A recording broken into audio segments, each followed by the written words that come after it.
Eh bien bonjour à tous messieurs dames, bienvenue sur cette nouvelle vidéo, sur ce nouveau hors-série. Je voulais faire un petit hors-série, voilà, pour changer d'habitude, hein, j'ai un peu le temps en ce moment. Et je voulais vraiment vous parler d'une actualité un peu chaud bouillante, qu'on ne voit pas forcément dans tous les médias. Je voulais vous parler en fait de la crise notamment au Sri Lanka. Effectivement, vous savez que cette semaine, il y a une foule de personnes qui se sont agglutinées dans le palais présidentiel du Sri Lanka et ils ont réussi de force à rentrer dedans et notamment aussi à expulser le président du Sri Lanka, effectivement, puisque on assiste à une crise majeure au niveau de ce pays. Une crise qui, voilà, quand on regarde un peu de plus près, se rapproche un peu de notre pays, hélas. Puisqu'effectivement, on voit notamment les dérives que un surendettement peut avoir sur un pays. Donc un gouvernement du coup qui fuit, son président est à l'heure actuelle à l'étranger, je crois, il a fui à l'étranger. Il démissionne d'ailleurs. Le Premier ministre va lui aussi pas tarder à mon avis, démissionner. Alors il a parlé notamment au Sri Lankais du fait qu'il y aurait pendant un moment un gouvernement de transition et de cohésion. Hein, voilà, je ne sais plus trop le terme exact qu'il a employé. Mais voilà, il y aurait une coexistence avec des différents partis, que ce soit des partis d'opposition. Voilà, ils essaieraient de cohabiter ensemble. Donc on assiste à un impuissant, vraiment un pays qui sombre littéralement dans la panique, dans une crise économique sans précédent. Voilà. Pourquoi le pays est-il en crise économique? C'est ce que nous a rapporté la BBC News, hein. Je me suis un peu penché là-dessus et je trouvais assez intéressant de vous faire une vidéo là-dessus. Voilà, hein, première chose, le président sri-lankais a déclaré qu'il démissionnerait après que la foule a pris d'assaut la résidence officielle de la capitale à Colombo. Cela fait suite à des mois de protestations contre la flambée des prix et le manque de nourriture et de carburant. Alors effectivement, le carburant en fait n'a jamais atteint des si gros sommets et au Sri Lanka beaucoup plus. Et la flambée des prix, ça tout le monde la connaît, mais on s'aperçoit que dans les pays émergents, les pays un peu sous-développés, voilà, on sait que le Sri Lanka n'est pas un pays en voie de développement, mais voilà, c'est un pays qui était assez pauvre, qui vivait énormément du tourisme. Il n'a pas réussi, comment dire, à sortir de cette crise. Sortir de cette crise, ça lui a fait énormément de mal, le Covid, et la hausse des prix a été l'achèvement total. Alors, on va se pencher dessus, voilà, que se passe-t-il au Sri Lanka? Notamment, les prix de la consommation a fortement augmenté, l'inflation tourne à plus de 50%, c'est énorme, hein. 50% d'inflation au niveau du Sri Lanka. Vous avez du coup sous les yeux l'inflation, le Consumer Index Price Index, pardon, c'est-à-dire la consommation courante, c'est-à-dire l'inflation des prix pour les consommateurs de janvier jusqu'à juin 2022 qui a atteint 54,6%. C'est énorme. C'est tout à fait énorme. Et on a un pays qui est sur le bord de l'effondrement, hein, voilà, hein. On voit bien, il est complètement asphyxié par cette augmentation des prix. Alors il y a ça, hein, il y a ce fait-là aussi que le pays du coup a un fort problème au niveau de l'inflation et notamment aussi du coup de l'inflation, le prix des consommations de biens a fortement augmenté. Il y a des problèmes aussi au niveau de la réapprovisionnement des médicaments. Donc fin juin, le gouvernement a interdit la vente d'essence et de diesel pour les véhicules non essentiels pendant 2 semaines. On pense que c'est le premier pays à le faire depuis les années 1970. 1970, stagflation, on se remémore tout ça, hein, quand même. Les ventes de carburant restent sévèrement limitées du coup. Il n'arrive plus le carburant. Voilà, ça va devenir la denrée rare. Je vous l'avais dit dans mes dernières vidéos. Ça va devenir vraiment une denrée rare. On va se battre pour du pétrole. Donc voilà, on assiste vraiment à un gros problème au niveau du Sri Lanka. Ça a été l'un des premiers pays, hein, d'ailleurs depuis les années 1970, à interdire les véhicules non essentiels pendant 2 semaines. Hein. C'est vraiment hallucinant. Tellement qu'ils n'avaient plus de ressources de pétrole. Ils n'avaient plus de pétrole. Voilà, vous avez notamment sous les yeux le graphique du pétrole au Sri Lanka et les prix qui ont fortement augmenté. On a aussi, hein, des gros problèmes, hein, au niveau de l'économie en elle-même. Hein. Effectivement, les devises étrangères du Sri Lanka sont pratiquement épuisées. Hein. Ce qui signifie qu'il n'y a plus assez de fonds disponibles du coup pour le Sri Lanka pour acheter des biens de d'autres pays. Ça reste un énorme souci, hein, et ça a été notamment le début de la fin pour le gouvernement sri-lankais. Il n'a notamment pas du tout pu rembourser sa dette extérieure en mai pour la première fois de son histoire.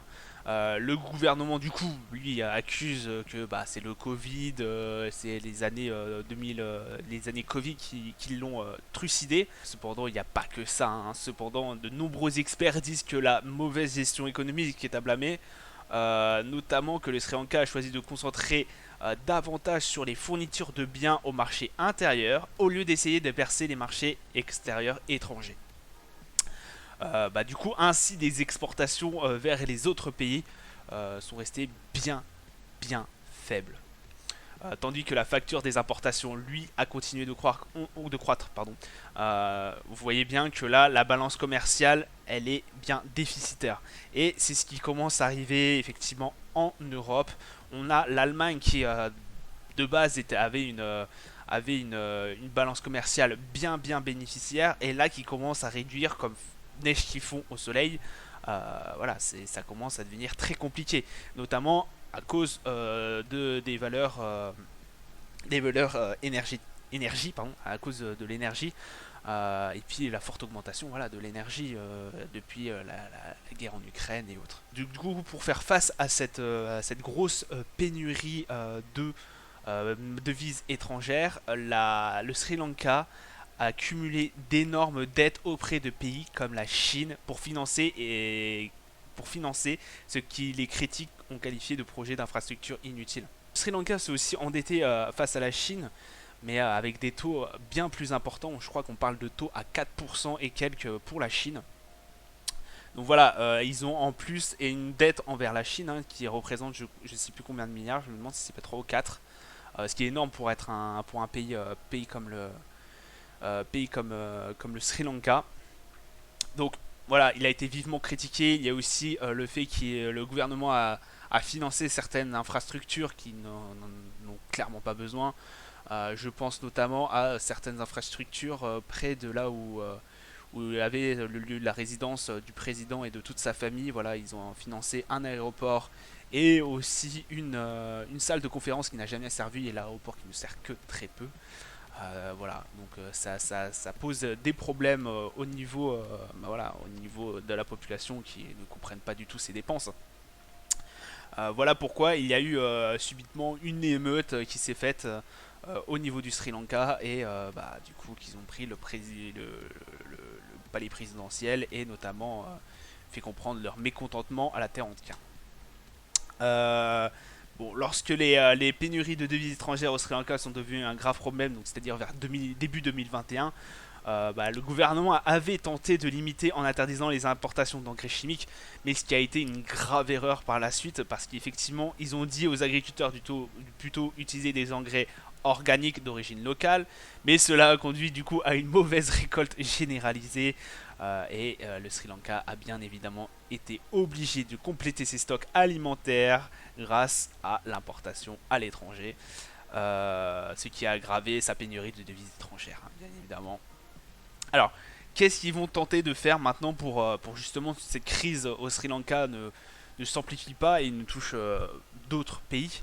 On a notamment un plan pour résoudre cette crise par le FMI, hein, le gouvernement étant pour parler avec le Fonds monétaire international, donc le FMI, pour obtenir un renflouement de 3 milliards de dollars, soit 2,5 milliards de livres sterling à peu près.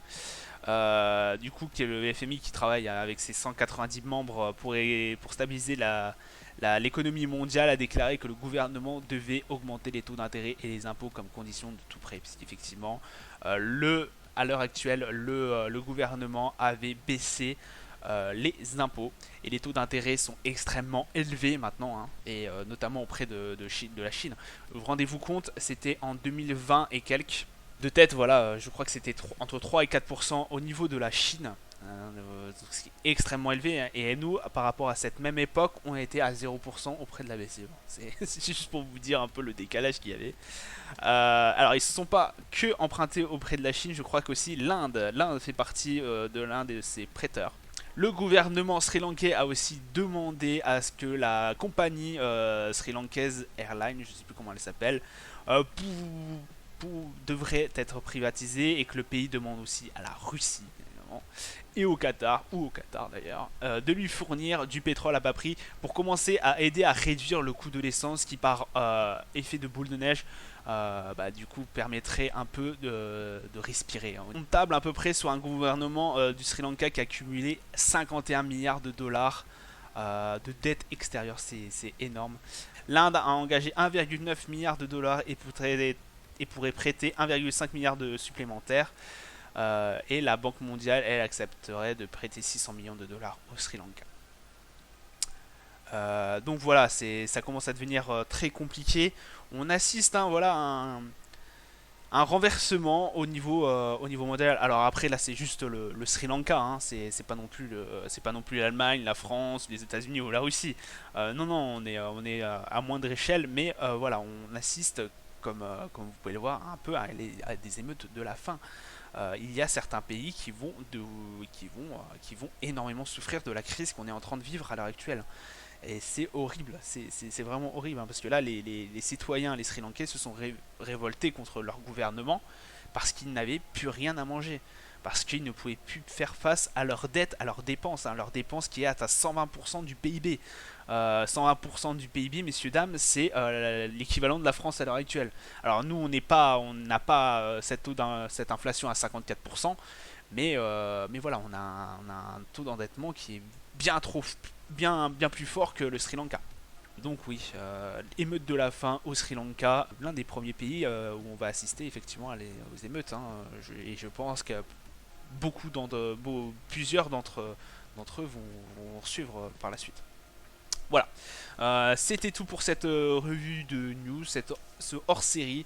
J'espère qu'il vous aura plu, je vous dis à plus tard, ciao ciao.